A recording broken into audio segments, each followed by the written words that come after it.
the New York Times said, okay, you guys got away with this with Colombia, but you're not going to be able to pull that trick with Russia, with China, with Iran. If you try to sort of bully these stronger nations in this way, it's not going to go very well. Is that a fair point? Well, we're not interested in bullying anybody, and we don't feel like we bullied Colombia. We feel like we had a deal. Colombia signed a deal. They signed a piece of paper that said, yes, send us these airplanes, and then halfway into the flight, they broke it. And so our answer was, well, now we flew these planes. We had to bring them back to the United States. So now you're going to come pick them up. Why are we going to pay for those flights? Because you canceled them. It's not bullying. It's they broke a contract that we had made with them. Obviously, look, China has nuclear weapons. They're tough people. There's no doubt about it. They're tough people. They have nuclear weapons. They're a great power with a large economy. They're going to be a global power, but it can't come at our expense. And so ultimately, when you're dealing with great powers like China, it's going to be at the highest levels of their president and ours, or their premier and ours, and our president. And that interaction will happen. In the case of Russia, the same. Obviously, there's going to be, whatever happens with Russia will be a Putin-Trump dynamic. But I think most certainly, sure. I mean, the world is, the way you treat, not the way you treat countries, but the way you approach a nation has to be based on the strategic balance. But I don't view that we bullied Colombia, nor do I think these articles about, oh, they're going to turn to China. That's absurd. That's an absurd argument. I think the overwhelming majority of people in Colombia, a country I know very well, don't even like their president. I mean, this guy had an election today, he would lose. Well, he'd lose. I mean, he's unpopular in Colombia. I mean, that's not up to us. People there will get to vote, and they'll decide who they want to lead them.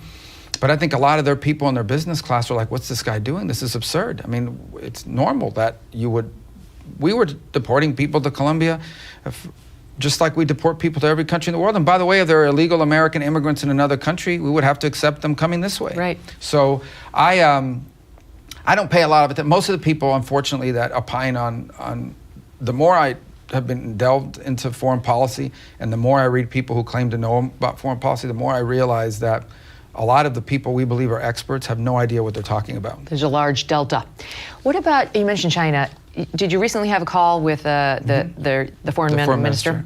And there was a report that you received a sort of warning that you needed to basically watch somebody yourself. told me that, and that's so two things that the game that they play. Number one is they put out an English translation and they put out a Chinese translation, and they don't always overlap. The call was very straightforward, and I basically said, you're acting in the best interest of China, we're going to act in the best interest of America. We're two great powers, and in areas where we can work together, there's probably no problem in the world we couldn't solve working together. In areas where we have disagreements, we have a responsibility to manage it so it doesn't escalate into something catastrophic, but be clear that we're going to do these things. I did not, at least the translator that was on the call, did not say anything to me that I felt was over the top. But then they put out these games. They like to play these games. They put out these translations where it says one thing in English and then it's translated in a different, they use a different term in Mandarin. So he was warned not to overstep himself. They never said that, and if they had, I would have told them, well, I would say the same to you, don't overstep either. And but that didn't happen, at least not on the call, or at least maybe their interpreter didn't want to interpret it that way. But that was not the readout we got. But it's silly and irrespective and irrelevant. What really matters is the decisions we make moving forward. And China wants to be the most powerful country in the world, and they want to do so at our expense. And that's not in our national interest, and we're going to address it. We don't want a war over it, but we're going to address it. Well, that brings us, and we have more on China, but that brings us to Panama, where you're about to go. And China's obviously playing a role down there, and is one of the reasons why President Trump has been saying, we want the canal back. We never intended to give it to the Chinese. That was never the game plan. They don't technically control the Panama Canal, but they do have interest down there. Can you explain it? They're all over it? Panama. A few years ago, Panama made a decision that they were going to de-recognize Taiwan and align with Beijing. And with that came all sorts of money that was provided to the then president's administration for projects and things of that nature, but also Chinese investment. And one of the main investments they have is in these two port facilities on both sides of the canal, and all kinds of other infrastructure, cranes and the like. And so people will argue, well, that's not China, that's a company based in Hong Kong. Well, a company based in Hong Kong is the government of China. You are not a company in China if the Chinese government doesn't control you. It's similar to the argument about ByteDance and TikTok, which is every company that operates from China or Hong Kong, which is controlled by China, more than ever controlled by China, it's no longer autonomous, they have to do whatever the government tells them. And if the government of China in a conflict tells them, shut down the Panama Canal, they will have to. And in fact, I have zero doubt that they have contingency planning to do so. That is a direct threat. So it's a technicality, but in reality, if China wanted to obstruct traffic in the Panama Canal, they could. That's a fact. And it's my view that's a violation of the treaty agreement. And that's what President Trump is raising. And we're going to address that topic. It's one of deep concern. That dynamic cannot continue. Not simply because we built it at great cost and lives and treasure, but because it is contrary to our national interest. It is not in the national interest of the United States to have a canal we paid for and we built used as a leverage and a weapon against us. That can't happen. So what's the solution? Well, that's what we're going to have to talk about. And I think the president's been pretty clear he wants to administer the canal again. Obviously, the Panamanians are not big fans of that idea, but that message has been brought very clear. And there are a lot of other areas we can work very closely with Panama on. I mean, their government generally is pro-American on a number of fronts.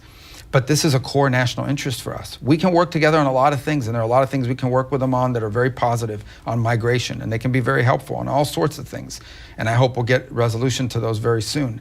But that does not in any way replace the core reality that the Panama Canal, we cannot allow any foreign power, particularly China, to hold that kind of potential control over it that they do. That just can't continue. But what could they do? I mean, are they these Chinese control or Chinese businesses along the canal, very large ones that could easily be turned into military facilities? Do they have to get rid of them? Do they have to, what are the kinds of things we could ask for that would satisfy us?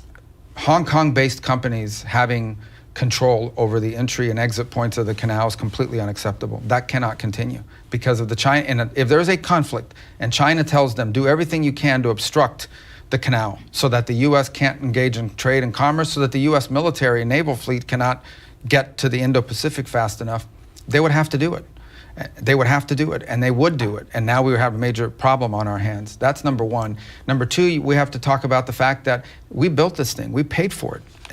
Thousands of people died doing this, Americans. And somehow our naval vessels who go through there and American shipping that goes through there pays rates, some cases higher than other countries are paying, or for example, a vessel from China. That's also not acceptable.